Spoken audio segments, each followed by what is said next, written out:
रहेगी, क्योंकि जॉब्स नहीं रहेंगे, सोसाइटी में टर्मोइल रहेगा। जब आप धर्म की दृष्टि से प्रबल रहेंगे, स्ट्रांग रहेंगे, तो आप अपने आप को बचा सकते हैं, अपने परिवार को बचा सकते हैं फ्रॉम फॉल्स प्रोपेगेंडा। और फॉल्स प्रोपेगेंडा से ही परिवार टूटते हैं, क्योंकि आप जितना परिवार टूट रहे हैं दुनिया में, सब फॉल्स प्रोपेगेंडा की वजह से टूटते हैं। वो लोग बोलते हैं महिलाओं को ये करो, ये तो ईरान का ये एग्जैक्टली सेम प्रोपेगेंडा है। महिलाओं को आप देखिए, हम सनातन धर्म में तो महिलाओं और पुरुष में कोई अंतर होता नहीं है, दोनों सेम समान लेवल माने जाते हैं। बट जो प्रोपेगेंडा चर्च का चल रहा है, using women to overthrow Shah, ये प्रोपेगेंडा है। भारत में using women to throw Hindu governments, okay, और यूजिंग विमेन टू थ्रो, ये चल रहा है प्रोग्राम। तो आपके घर में अगर धर्म स्ट्रांग होगा तो वो प्रोग्राम, इनका जो एजेंडा है वो सक्सेसफुल नहीं होगा। एंड इसलिए वेरी इंपॉर्टेंट, घर के अंदर हम सनातन धर्म को स्थापित करें। घर में मंदिर बनाइए, घर में पूरा परिवार एक साथ बैठना चाहिए, पूरा परिवार एक साथ जप मन चिंतन शास्त्र पढ़ना चाहिए, डिस्कशन करना चाहिए। यही होना चाहिए घर के अंदर। घर के अंदर का माहौल शुड बी लाइक एन आश्रम। आपके घर में आश्रम हो, आश्रम का अर्थ ये होता है घर, जहाँ पे भगवान का वास हो, उसी को आश्रम बोलते हैं, जहाँ पे आप आश्रय ले सके, वही आश्रम है। तो आपको कहीं और जाने की आवश्यकता नहीं है, किसी दूसरे के आश्रम, अपने घर को ही बनाइए। कभी कभी हम जाते हैं, तीर्थ स्थल पे जाते हैं, साधु संतों को मिलते हैं उनके आश्रम में जाके, तो प्रेरणा लेने के लिए, लेकिन अंत में तो घर को ही आश्रम बनाना पड़ेगा। इजराइल ईरान कॉन्फ्लिक्ट से अब ये सीखते हैं। तो अगर सोचिए सोचिए, इजराइल जीत गया, तो अभी सब बोल रहे हैं इजराइल जीतेगा, इजराइल जीतेगा, ठीक है, जीत गया, फिर उसके बाद इजराइल क्या करेगा, ये भी सोचने का विषय है। क्या करेगा? मैं आपको बताता हूँ क्या करेगा। वो हर जगह साइनागॉग खोलेगा, हर जगह यहूदियों के लिए सेटलमेंट्स बनवाएगा, और पॉपुलेशन को लेकर आएगा, बच्चों को बोलेगा ज्यादा यहूदी पैदा करो, ये करेगा इजराइल। ओके, भारत को भी ये सीखना चाहिए कि आपको अपनी लैंड्स बढ़ानी है, वापस अपनी जो पुराना था भारत, और वहां पे सबको हिंदू बना के हिंदू परिवारों को बोलना पड़ेगा कि आप 4-4 बच्चे करिए, 2 में मत सीमित रहिए। क्योंकि ये जो बीजेपी का प्रोपेगेंडा है, वर्ल्ड इकोनॉमिक फोरम का प्रोपेगेंडा सेम है, कांग्रेस का प्रोपेगेंडा सेम है, सबका प्रोपेगेंडा सेम है। हम दो हमारे दो नहीं, हम दो हमारे दो में चाचा मामा और छोटे मामा बड़े मामा कहाँ चले गए, बड़ी ताई बड़ी दीदी बड़ी नानी छोटी नानी कहाँ चली गई? वो रिलेशनशिप भी चाहिए ना परिवार में, शुरू में, फ्यूचर में। तो अभी हिंदुओं को इस प्रोपेगेंडा से बाहर निकलना पड़ेगा। वो हिंदुओं का पॉपुलेशन रोकने के लिए बनाया गया। सेम काम यहूदी लोगों के इंटेलिजेंस लोगों ने यही किया था यूरोप में। पॉपुलेशन कम रखते हैं तो ज्यादा इकोनॉमिक सेविंग्स हुई, लेकिन बाद में पता लगा, अब जब लाले पड़ गए, जमीन भी छीन ली गई, तो फिर देश नहीं बचा। अच्छा, एक और इंटरेस्टिंग बात है इस वॉर में, लैरी एलिसन जो कि ओरेकल में है, मैं बड़ा क्लोजली काम कर चुका हूँ। लैरी एलिसन ने ओपनली बोला, इजराइल इज माई मदरलैंड, और मैं इजराइल को मदद करता रहता हूँ। भारत में कितने बिजनेसमैन हैं जो ये बात बोल सकते हैं, कुछ को छोड़ के कितने बोल सकते हैं? एटलीस्ट जो एनआरआई जो अमेरिका में है, फाउंडर्स हैं जो हिंदू हैं, do they help Hindu communities? अगर आप हेल्प नहीं कर रहे हैं, एम्पावर नहीं कर रहे हैं एजुकेशन स्पेस में, सतौली जैसे ऑर्गेनाइजेशंस के लिए, उस स्पेस में आप एम्पावर नहीं कर रहे हैं, तो you will have a big problem in future. क्योंकि आप वो काम नहीं कर रहे हैं जो वैश्य के लिए होना चाहिए। कृषि, गोरक्षा, वाणिज्यम, वैश्य व्यक्ति वो सनातन धर्म की रीढ़ की हड्डी होता है। तो रीढ़ की हड्डी अगर अपने दिमाग को वो नहीं देगी, तो how will it work? Nervous system तो ब्रेक हो जाएगा। तो ये काम हमारे इंडियन ओरिजिन बिजनेसमैन जो अमेरिका में है उनको समझना चाहिए, ये दूसरे देशों में है, कि आप अपनी सनातन धर्म की एजुकेशन को फैलाएं। और कोई ऐसा लोग बोलते हैं मुझे कि अरे हम तो किसी प्रचार नहीं करते, कन्वर्टिंग नहीं, बिल्कुल करते हैं। 18वें चैप्टर में भगवान कृष्ण बोलते हैं कि जो मेरे बारे में दूसरे किसी व्यक्ति को बताता है वो मुझे अत्यंत प्रिय है। तो भगवान कृष्ण अगर ऐसा बोल रहे हैं, तो अच्छी आदतों की तरफ लेकर आना, गो हत्या को रोकना, क्या खराब बात है? तो हम किसी को पाप करने से बचा रहे हैं, तो किसी को सनातनी बनाना मतलब उसको पाप से बचाना है। ये तो गोहत्या करेगा, गोभक्षण करेगा, उससे बचा रहे हैं आप उसको। तो ये आपकी कृपा दिखा रहे हैं दूसरे के ऊपर।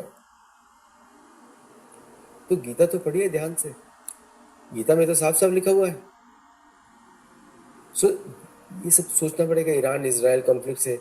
बस इसमें नहीं रह जाए क्यों कौन जीत गया कौन हार गया, किसने कितनी मिसाइल दाग दी। ईरान के पास तो दम ही नहीं। जितने भी मुस्लिम देश हैं इनके पास दम नहीं है। ये सड़क के गुंडे बना सकते हैं लेकिन इनको युद्ध नहीं करा सकते। सड़क पे गुंडे, स्त्रियों पे अत्याचार, है ना, बलात्कार जैसी जघन्य करतूतें, बस यही सिखाते हैं इनके मदर से लोग शायद। तो वो ये सब, लेकिन युद्ध नहीं कर सकते ये लोग। बस बड़ी बड़ी धमकी, मेंढक के जैसा टर टर टर टर टर, फिर जब कोई पीठ की तरफ जाता है हाय मार दिया मार दिया मार दिया। कहाँ जाते हैं? वेस्ट में आते हैं, अमेरिका को गाली देते हैं और अमेरिका से ही पूछते हैं, है ना।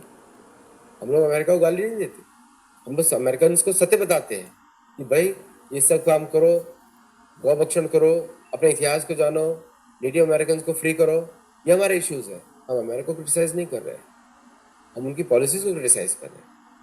We don't hate America, we love America, लेकिन we are against the bad karma of American.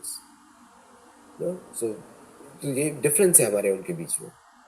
हमारा कंस्ट्रक्टेड डायलॉग है, उनका डिस्ट्रक्टिव डायलॉग है।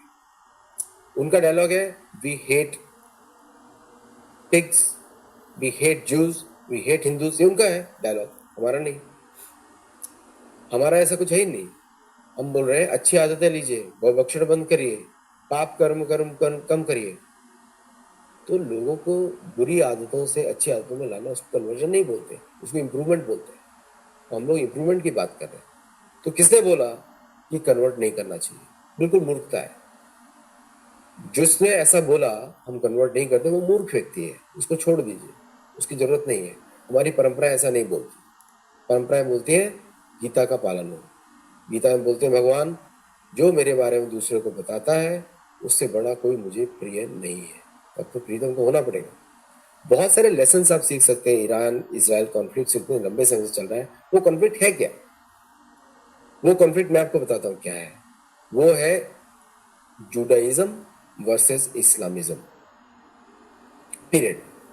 मुसलमान और हिंदू में क्या कॉन्फ्लिक्ट है? इस्लामिज्म वर्सेस सनातन धर्म। वो कन्वर्ट हुए हैं। जो मुसलमान मिडिल ईस्ट के वो भी कन्वर्ट हुए हैं यहूदियों से, ठीक है। एक पार्टी इसमें इस्लामिज्म ही है। तो यही कॉन्फ्लिक्ट है। ये कश्मीर में उमर अब्दुल्ला बकवास करता है, वैसी बकवास करता है, लोग बकवास सुनते हैं उसकी। कॉन्फ्लिक्ट यही है एक्चुअली, हिंदुओं से घृणा। ये है कितने लोग? बहुत चंद है। अगर हर हफ्ते इनमें से एक कन्वर्ट हो, हिंदू बने, तो एक हफ्ते में खत्म, एक हफ्ते में। तो तो शास्त्रों के अनुसार चलिए। और शास्त्र हमको भय करना नहीं सिखाते। भयम द्वितीय विनिवेशता स्यात्। भगवान राम से तो स्वयं भय भी भयभीत है, समझा। भगवान राम से स्वयं भय भी भयभीत है। अगर जिससे भय भी भयभीत हो तो उसके भक्त बन जाए तो भय का क्या होगा भाई? भय तो चला गया ना, अभय हो गए हम। तो हिंदू सनातन धर्म के जो पालन करते हैं वो अभय व्यक्ति है, उनको किसी प्रकार का भय नहीं है। और ये जो लोग हैं वो हमेशा भयभीत रहते हैं क्योंकि सब जगह पाप है, गौ हत्या, सफाई नहीं। मुझे बहुत टॉन्ट करते हैं कभी कभी ईरानी अमेरिकन। ईरानी बुलाता, पर्शियन नहीं बुलाता। ईरानी टॉन्ट करते हैं, अरे तुम्हारे अंदर तो गौ का मूत्र पीते हैं। मैंने कहा हाँ, हम खून नहीं पीते, मूत्र पीते। आयुर्वेद में दवाई है ना, उसका यूज किया जाता है। गौ का हर पार्ट इंपॉर्टेंट है, हर पार्ट। मरने के बाद भी इतने अपने शरीर से वो दे के जाती है गिफ्ट। और जब जीवित होती है अपने हमको दूध देती है, दही देती है, घी देती है। मतलब हमारी माँ समान है। एक बार तो बचपन में माँ ने दूध पिलाया और बड़े होके गौ माता हमारा पोषण करती है। तो अगर आप उसको मारते हैं तो गौ भक्षण, तो उससे तो पाप, महापाप लगेगा, माँ के समान वाला पाप लगेगा। अपनी माँ की हत्या कर दी। ये सोचने के विषय है। तो ये जो लड़ाई हो रही है ईरान इजराइल की, दो गौ भक्षकों की हो रही है। दोनों गौ भक्षक हैं इसमें। तो इससे हम लोग क्यों चिंतित हो भाई? हमारी क्या चीज, हम तो तब देखेंगे कि ये किस तरह गौ भक्षण को कौन रोकता है। और उसमें आप देखेंगे तेल अवीव वीगन कैपिटल है। Tel Aviv has maximum people who oppose cow killing. Israel में maximum people who oppose cow killing. और ईरान में गौ को मारा जाता है, वहाँ भी कुछ लोग वीगन बन रहे हैं, जो जोरोस्ट्रियंस हैं, पुराने हिंदू हैं, वो लोग गौ हत्या नहीं करते। तो ये अभी अभी जो लड़ाई चल रही है ईगो की, वो तो गौ भक्षकों के बीच में चल रही है। एक ने 200 मार दिए, दूसरे ने बम गिरा दिया, तीसरे ने ये कर दिया वो कर दिया। आप ये हमारा इससे इम्प्रेस कैसे होंगे? ये तो हमसे संबंधित ही नहीं है। कोई मुझे बोलता है हम तो इजराइल से कुछ सीखना चाहिए, बिल्कुल सीखना चाहिए। हमको ये सीखना चाहिए कि किस तरह हम ज़्यादा मंदिर बनाए, ज़्यादा लोगों को यहूदी मतलब सनातन धर्म में की तरफ लेकर आए, यहूदियों को भी लेकर आए, और बाकी किस तरह हम अपनी अपनी सुरक्षा करें शास्त्रों के आधार पे, ताकि हमको वापस किसी से मांगना ना पड़े, है ना? जो भारत के अंदर चल रहा है, बंगाल में, केरल में, कश्मीर में, ये हिंदू की वीकनेस है। हिंदू की वीकनेस है ये। और ये हमारी वीकनेस इसलिए क्योंकि हम ये सरकार की तरफ देखते हैं, लेकिन धर्म को बढ़ाने का कार्य आपका पर्सनल निजी है। आर्टिकल 25 फ्रीडम ऑफ रिलीजन, वो सरकार का काम नहीं है।